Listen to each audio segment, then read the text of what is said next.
कि जो petrol ethanol mix आ रहा है E20 के नाम से, उसमें जो समस्याएं आ रही हैं, सरकार की दुस्साहस देखिए, वो लगातार लोगों की गाड़ी में समस्याएं आ रही हैं। सड़क मंत्री है नितिन गडकरी जी, वो बोले थे 15 रुपए लीटर मिलेगा इथेनॉल मिक्स पेट्रोल, आज 102 रुपए हो गया, वो भी महाराज। काफ़ी गाड़ियों में दिक्कत आ रही है। अब उसमें ज़्यादातर इंजन में ज़्यादा प्रॉब्लम आ रही है, क्योंकि इथेनॉल होने की वजह से ना इसमें कार्बन ज़्यादा बन रहा है। कि आप जवाब दीजिए कि जिसकी गाड़ी खराब होगी, उसकी रिस्पॉन्सिबिलिटी, उसकी जिम्मेदारी, जवाबदेही किसकी तय होगी? चीनी, एक तरह से आप ऐसे समझो, चीनी अगर किसी नॉर्मल गाड़ी है ना, जो अपने पहले वाले पेट्रोल पर चलती थी, अगर उसमें भी आप थोड़ी सी चीनी मिला दोगे ना, तो गाड़ी बैठ जाएगी। अब ये गन्ने से क्या चीज़ बना रहे हैं यार, पेट्रोल थोड़ी बन जाएगा। बहुत ज़्यादा गाड़ियों में समस्या आ रही है इससे। मजबूरी है आदमी की यार, मजबूरी से फ़ायदा उठा रहे हैं सब। ठीक है, उठाओ भाई। लश्कर भी तुम्हारा, सरदार भी तुम्हारा, तुम झूठ तो सच लिख दो, अखबार भी तुम्हारा, हम फरियादी जाएं तो कहाँ जाएं। नमस्कार, मैं राजन पांडे और आप देख रहे हैं बतंगड़। इस समय मेरी मौजूदगी नोएडा के गैराज में है। आप देख सकते हैं यहाँ पर बहुत तरह की गाड़ियाँ आती हैं, और मैं यहाँ पर होने का जो सबसे बड़ा कारण है कि जो पेट्रोल इथेनॉल मिक्स आ रहा है E20 के नाम से, उसमें जो समस्याएं आ रही हैं, किस तरह की समस्याएं आ रही, किस लेवल पर आ रही है, और सबसे बड़ी चीज़ सरकार की दुस्साहस देखिए, वो लगातार लोगों की गाड़ियों में समस्याएं आ रही हैं, लेकिन मंत्री साहब कह रहे हैं कोई समस्या नहीं है, सब चंगा है, कोई दिक्कत नहीं है, कोई इशू नहीं है। जब इथेनॉल के नाम पर इनसे प्रश्न किया गया था, जो आज की सड़क मंत्री है नितिन गडकरी जी, वो बोले थे 15 रुपए लीटर मिलेगा इथेनॉल मिक्स पेट्रोल, आज 102 रुपए हो गया, वो भी महाराज। जनता को ऑप्शन नहीं दे रहे हैं, कम से कम जनता को ऑप्शन दीजिए। अगर नहीं खाना है उसको, नहीं अपनी गाड़ी में डलवाना है इथेनॉल मिक्स, अगर वो सिंपल पेट्रोल चाहता है, तो आप क्यों जबरदस्ती कर रहे हैं? और आप कह रहे हैं कि किसी गाड़ी में नहीं समस्या है। अरे पहले आप सोचिए कि क्या 2023 के पहले जो गाड़ियां बन रही थी, वो 2023 के पहले वो कंप्लायंस गाड़ियां आ रही थी कि इथेनॉल मिक्स आ रही थी? आप तो इतने दिन से काम कर रहे हैं, पिछले कुछ दिनों में आपके पास इथेनॉल मिक्स जो गाड़ियां आई हैं, जो समस्याएं आई हैं इंजन में, वो आप ठीक किए हैं? हाँ, काफ़ी गाड़ियों में दिक्कत आ रही है। अब उसमें ज़्यादातर इंजन में ज़्यादा प्रॉब्लम आ रही है, क्योंकि इथेनॉल होने की वजह से ना इसमें कार्बन ज़्यादा बन रहा है।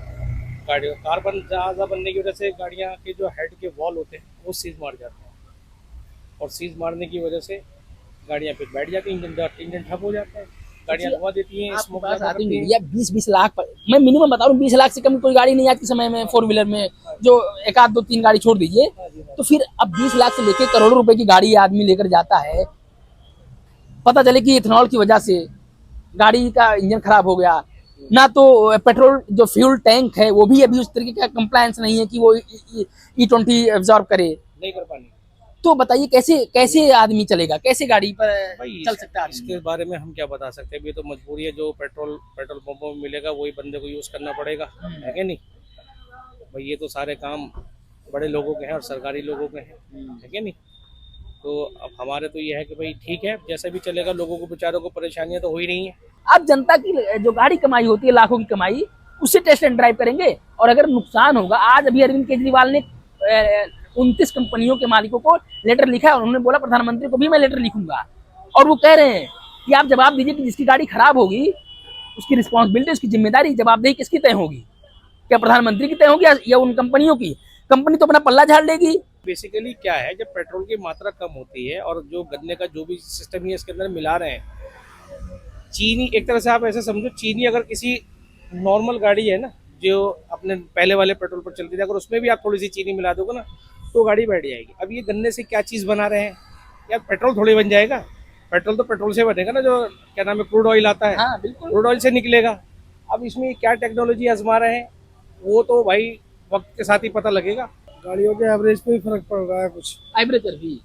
अब ये बताइए कि कह रहे हैं एवरेज में फर्क पड़ रहा है, लेकिन अभी 2-3 दिन पहले जो पेट्रोलियम मिनिस्टर है हरदीप पुरी, वो बोल रहे हैं कि कोई समस्या नहीं गाड़ियों में, किसी गाड़ी में, सारी गाड़ियां अच्छी चल रही हैं, सिर्फ मीडिया उसको गलत तरीके से दिखा रही है। अब ये बताइए, मैं गलत दिखा सकता हूँ, लेकिन आप एक मिस्त्री हैं, आप मैकेनिक हैं, आप लोग के पास रोज गाड़ियां आती होंगी, हजारों गाड़ियां आती होंगी, मैं झूठ तो नहीं बोल रहा हूँ ना? बिल्कुल झूठ नहीं बोल रहे, बहुत ज़्यादा गाड़ियों में समस्या आ रही है इससे। और क्या नाम है, जितना भी है एवरेज पे बहुत फर्क पड़ रहा है गाड़ियों में, बहुत ज़्यादा। अच्छा, इस समस्या का सोल्यूशन क्या है? सोल्यूशन क्या है, ये बंद करना चाहिए, इसको बंद हो तभी तो होगा कुछ। और सबसे बड़ी चीज है कि जो अब गाड़ियां, जैसे मान लीजिए कि 2023 के बाद गाड़ी आ रही, जब से ये 20 लॉन्च हुआ देश में, तो वो तो ठीक है, वो हो सकता है उसका इंजन प्रोटेक्टेड आ रहा हो, लेकिन 2023 के पहले की जो गाड़ियां हैं, मान लीजिए 2022, 21, 20 तक गाड़ियां हैं, या और 18, 19 तक, वो तो इंजन प्रोटेक्टेड तो आएगा नहीं, E20 प्रोटेक्टेड तो है नहीं, नहीं तो उसके इंजन में समस्या आएगी, उसकी रिस्पॉन्सिबिलिटी तो सरकार नहीं ले रही ना। नहीं नहीं अब ये बताइए, 5 साल का मान लीजिए मेरी गाड़ी 5 साल पुरानी है, मैंने 50 लाख रुपए की गाड़ी ली, 50 लाख की गाड़ी खराब हो गई तो उसकी जिम्मेदारी तो मंत्री साहब नहीं ले रहे हैं ना। कोई नहीं लेगा, कौन लेगा? कोई नहीं लेगा। अब उसमें किसी को पता थोड़ी ना है इसमें क्या हो रहा है क्या नहीं हो रहा। इस चीज़ की जिम्मेदारी कौन लेगा? कोई नहीं लेगा। तो इसमें जो समस्या आ गई तो आ गई भैया, अब कौन क्या कर सकता है? कोई कुछ नहीं कर सकता है। बात सही कह रहे हैं। क्या इसका कोई और उपचार है, क्योंकि सरकार तो कह रही है कि हम इसको चलने देंगे, क्योंकि अभी 1 साल तक वो ट्रायल करेंगे। नहीं देखिए मतलब- सर, मेरी बात सुनिए भाई, सरकार के काम तो सरकार के, भाई सरकार के आगे कौन बोल सकता है? आम आदमी तो वैसे ही नहीं बोल सकता। और सबसे बड़ी बात है कि आम आदमी इस बारे में सोचेगा क्यों? क्योंकि यार उसे अपनी रोजमर्रा की जिंदगी है, उसे 2 पैसे कमाने, उसके बच्चों को अपना पेट पालना है कि नहीं? आप सही, बहुत बड़ी बात बोल रहे हैं, अपने बच्चों का पेट पालना है। तो अपने 2 बच्चे इथेनॉल कंपनी के मालिक हैं, नितिन गडकरी साहब के, ये बहुत बड़ा प्रश्न है, ये सब उठा रहे हैं, चाहे पत्रकार हो, चाहे आम जनता हो, चाहे मैकेनिक हो। क्या उसको फायदा देने के लिए इतना बड़ा रिस्क लिया गया देश के वासियों के साथ, देश के नागरिकों के साथ? बिल्कुल बिल्कुल, इसमें कोई शक नहीं। अब परेशानियां हैं यार, लोगों की कीमत की चीज़ें हैं, लोग बड़ी मुश्किल से पैसा कमाते हैं और अपने सपनों को पूरा करते हैं। अब कोई एक नॉर्मल इंसान बेचारा जो 50-60 हज़ार रुपए की सैलरी पे काम करता है, वो अपने बच्चों के सपने पूरे करने के लिए किस्तों पे गाड़ी लेकर आता है नहीं? वो यही सोचता है कि चलो यार 4-5 साल तो बढ़िया चलेगी ना, कोई दिक्कत की बात ही नहीं। अब वो गाड़ियाँ थोड़े वक्त के बाद ही दिक्कत दे रही, तो वो बेचारा क्या करेगा? उसके पास एक ही ऑप्शन है, या तो उसे कबाड़ में कटवाए, या फिर सीधी सी बात है भैया मेट्रो से चले। अब कई जगह ऐसी होती है कि आदमी परिवार के साथ सब जगह नहीं जा सकता ना, उसके लिए अपना व्हीकल होना ज़रूरी है। आदमी इसीलिए लेता है, हर किसी की अपनी अपनी पर्सनल यूजिंग है, तो उस लिहाज से थोड़ा सा सोचना चाहिए सभी के हित में कि भाई पब्लिक है बेचारी, ये भी बड़ी मुश्किल से, हर इंसान बड़ी मेहनत करके पैसा कमाता, हम भी हैं और लोग भी हैं, जो भी बेचारे अपने भाई बंधु हैं सारे, तो सोचना चाहिए इस बारे में कि यार क्या दिक्कतें पेश आ रही हैं। अब देखते हैं वक्त के साथ साथ में क्या समस्याएं, क्या समाधान हो सकते हैं। लेकिन देखिए सर, आज की डेट में 2 चीज़ें इंसान के लिए सबसे मस्ट है, पहला मोबाइल और दूसरा कार। इन दो, आदमी एक बार को खाना छोड़ सकता है पर इन दोनों चीज़ों को नहीं छोड़ सकता, क्योंकि वो उसकी रोज़मर्रा की ज़िंदगी में शामिल है। अब उसको कहीं टाइम से पहुंचना है, अपने यहाँ इतना ट्रैफिक है और इतनी कंजेस्टेड एरिया, मतलब मेट्रो में जाओ आप तो बुरी हालत, समझे नहीं, बसों में जाओ तो बुरी हालत, ऑटो रिक्शे से जाओ तो बुरी हालत। अब आदमी अपना व्हीकल इसीलिए लेता है कि अगर समय से मैं अपने जगह पे पहुंच जाऊं और समय से अपने कामों को करके अपने समय से अपने घर को वापस आऊं। तो यही सब चीज़ें हैं, आदमी लेता है। अब उसके साथ में ये अत्याचार हो रहा तो क्या कर सकता है बेचारा, ये बताओ ना। और सबसे बड़ी चीज, सरकार अभी भी नहीं झुकने को तैयार है, सरकार मानी नहीं रही इस चीज को। सरकार लगातार, जो मंत्री साहब हैं ये प्रेस कॉन्फ्रेंस करके बता रहे हैं कि ऐसी कोई समस्या नहीं है। नहीं, दिक्कतें तो आ रही हैं सर, दिक्कत तो आ रही हैं। और ये है नहीं, अभी एक चीज़ और भी है, अभी ये लोग क्या कर रहे हैं, जो जितनी भी गाड़ी की कंपनीज हैं वो अपने इंजनों को अपडेट कर रहे हैं। हाँ, जो न्यू गाड़ियाँ अब आएंगी हाँ 2027 में, हाँ उसमें इन्होंने अपने इंजन को अपडेट किया है। उसमें शायद वो दिक्कतें ना आए, या आए तो बहुत कम आए। लेकिन जो अब से पहले की नॉन इथेनॉल वाली जो गाड़ी E20 वाली, उनमें तो बेशक दिक्कतें आनी अब आनी। सोचिए, ये सही कह रहे। अब ये बताइए, वही चीज मैं भी भैया से पूछा था, वही चीज मैं आपसे भी पूछ रहा हूँ कि जैसे आप कह रहे हैं कि जो अब मान लीजिए 2026-27 में आएंगी, वो इथेनॉल कंप्लायंस आएंगी, वो इथेनॉल प्रोटेक्टेड आएंगी, उनके लिए दिक्कत नहीं होगी।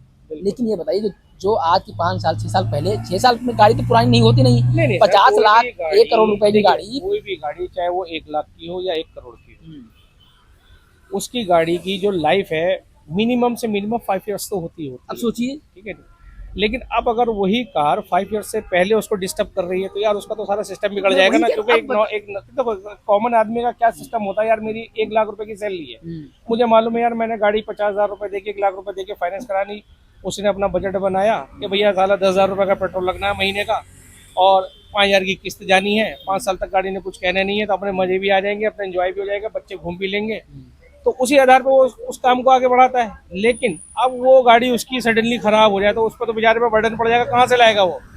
वो पैसा उसको रिपेयर कराने के लिए कहाँ से लाएगा? सही बात है। उसका तो सारा सिस्टम ही बिगड़ जाएगा ना।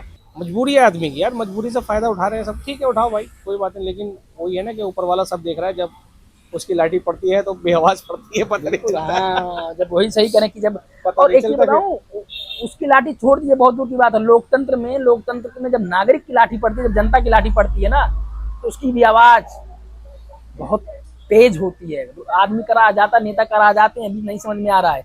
जो जनता परेशान हो रही है, जो आपको अभी थोड़ा वो लग रहा है कि मीडिया झूठ बोल रही है, पब्लिक झूठ बोल रही है, मैकेनिक झूठ बोल रहे हैं, वो जब जो कह रहे हैं भैया कि जब लाठी पड़ेगी तब समझ में आएगा। दूसरी चीज, अब मैं बसंत करूंगा, ये बताइए कि आपके पास कितनी गाड़ियां आती होंगी इस तरीके की, लोग कितने परेशान होते होंगे? सर देखो, अब उसमें परेशानी की बात क्या बताएं यार आपको, एक बार बताओ, गाड़ी चल रही है उसके अंदर अगर कोई क्योंकि हमने को ये चीज़ इसलिए पता है कि हमारे पास अक्सर क्या होता है, जैसे कोई हमारे बहुत सारे पहले भी इथेनॉल से पहले भी कि अगर कोई कस्टमर है, उनकी गाड़ी 6 महीने 1 साल से खड़ी हुई है और वो पेट्रोल गाड़ी है, ठीक है नहीं, अगर वो 6 महीने पुराना पेट्रोल हो जाता है तो उसी की गाड़ी के इंजन बैठ जाते हैं। आप सोचिए, समझिए, क्योंकि जबकि वो तो प्योर पेट्रोल पर चल रही है, ठीक है नहीं। अब उसमें यही होता है कि उसमें जो उसके सिस्टम, जो भी केमिकल्स या मॉलिक्यूल्स होते हैं वो सब चेंज हो जाते हैं, वो खराब कर देता है इंजन को, उसमें फिर कार्बन इतना ज़्यादा बनता है और रस्टिंग इतनी ज़्यादा पैदा होती है कि उसकी वजह से सबसे ज़्यादा हेड और इंजन पे ही इफेक्ट पड़ता है भाई। और फिर उसमें कोई चांस बचता नहीं और सिवाय उसके ओवरऑल करने के अलावा आपको इंजन खुलवा कर या तो पूरा ओवरऑल करना पड़ेगा या इंजन चेंज करना पड़ेगा। अच्छा, वहाँ उसके बगैर आपको बात एक इंजन चेंज करने में कितना खर्चा आता होगा? अगर मान लीजिए 20 लाख की गाड़ी है, मैं मिनिमम बता रहा हूँ, 20 लाख 15 लाख की गाड़ी है, हाँ। अगर उसका इंजन चेंज कराना पड़े कम से कम 15 भाई अप्रोक्स मान के चलो, अगर कोई मारुति की गाड़ी हम ले लें छोटी सी, कोई भी एक वैगन आर वगैरह, तो उसका भी अगर नया इंजन आप डलवाओगे तो कम से कम 1.5 से 2 लाख रुपए का इंजन आता है भाई साहब। बताइए।